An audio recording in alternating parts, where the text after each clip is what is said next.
Bobby, I know we talked to you quite a bit after Game 3, about what it's like to be here and all that, but now that we're talking to you after a home game, I mean, they are chanting your name all night long. Yeah. What do you think, what's behind that, and what do you make of it? I mean, like, Milwaukee's a tough city. We was meeting with, some people over the start of the season, about January, February, and they was just telling us all about the city, on how tough it is to live here and things like that. And, the city goes through a lot. So when they see somebody that gives this all and, work hard, because it's a blue-collar city, and I'm a blue-collar player, whether I'm making shots, whether they're going in or not, I still give my all to the team, get 100% for the name on the front of the jersey. And they love players like that. And, it's just fun, man, to go out there and play this game and, have the home court advantage as well, and just to get them involved just so we can, have that home court advantage. Steve, I know you've said on a number of occasions that you had other offers, more lucrative offers, and you wanted to play off stage. Just what's it been like to this playoff atmosphere? Great, man. Coming here was one of the best decisions for my career-wise, man. I started off my career kind of shaky, up and down, a lot of highs, a lot of lows as well. And, when you first come into the NBA, you don't really understand the journey. You just, come from college. I was my best player on my team, player of the year, All-American in high school. So when I first got to the league, wasn't playing a lot, didn't really understand, was, kind of lost in the shuffle a little bit. If I fought my way in, played some, went through a lot of altercations and things like that. But, it's the journey is what makes it sweet, man, in the NBA. You really can't, put a tab on that. Coming here, man, was the best decision, like I said, of my career. Having good veterans like, Giannis and Brooke to coach me up on, how to be, a two-way player on the defensive end and things like that. Having guys like Chris and Drew that's unselfish, that can put the ball in the hole but still trust me to shoot my shots. And having coaches like Coach Bud and, Coach Ham and all the coaching staff that just believe in me. It was just a great business decision on that tip. Eric, Mayor? Bobby, when I watch you play, it feels like joy. Like that's like the word that I just look. What does it feel like? Finally found peace, man. I'm at peace with myself. I'm at peace with my life and at peace with everything going on around me. Was always just trying to find it again. Really couldn't find it, but having great teammates and great coaches, and the pandemic, like I said, it really helped me find out more about myself more than anything. Being at home for 9-10 months straight, watching guys on TV play in the bubble, not being able to go there really hurt. Being at home, my mom was actually fun though as well, getting to spend time with her. But knowing I loved the game, I had to sit out a lot and just wait my time. But I got a chance to really work on my game a lot, so that kind of helped me prepare for the moment. But at the same time, it still hurt. You're someone that obviously plays very aggressive on the glass, getting to do everything in the paint. What did you think of Drew's start and then just Brooks seemingly being you see that dunk Brooke had? That was crazy. Like, we was talking about it. That was, I don't know, man.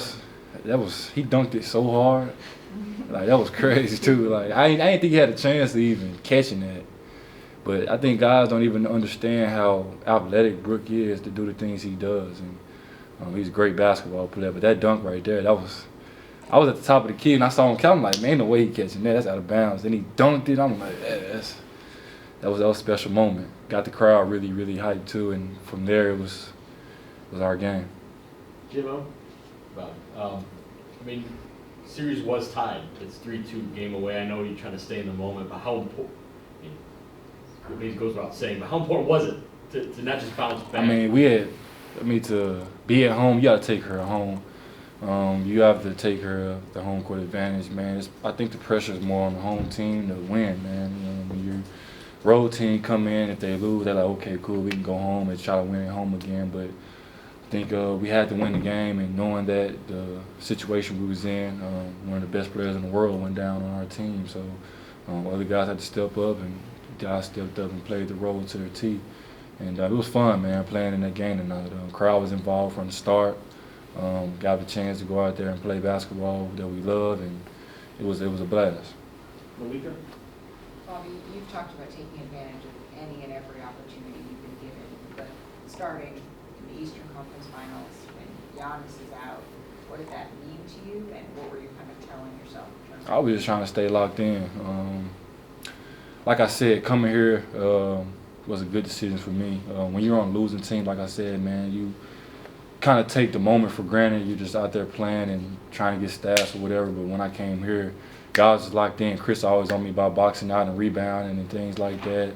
Coach Bud always on me about the low man. Giannis always about me about shooting the shot, stop pump faking. So guys really trust in me. And having guys like that, it just makes it much funner to play the game. Knowing that, Giannis went down and, we had to step up. And, I think that's what makes the game that much better, when you have to stay locked in and stay in the moment and be ready. I didn't play the last couple games in the Brooklyn series, but I didn't pout. I just kept working and knew my time was going to come.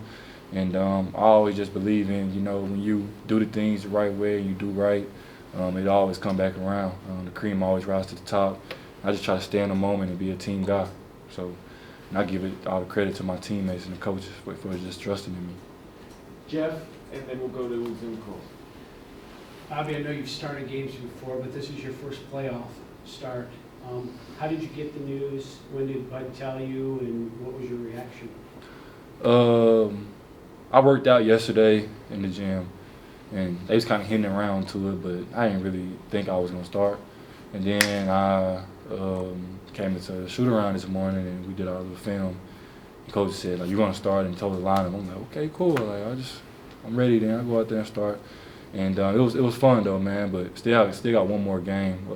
I'm a big-time believer in 12 o'clock rule. When 12 o'clock comes, and it's on to the next one. So let's enjoy the 12.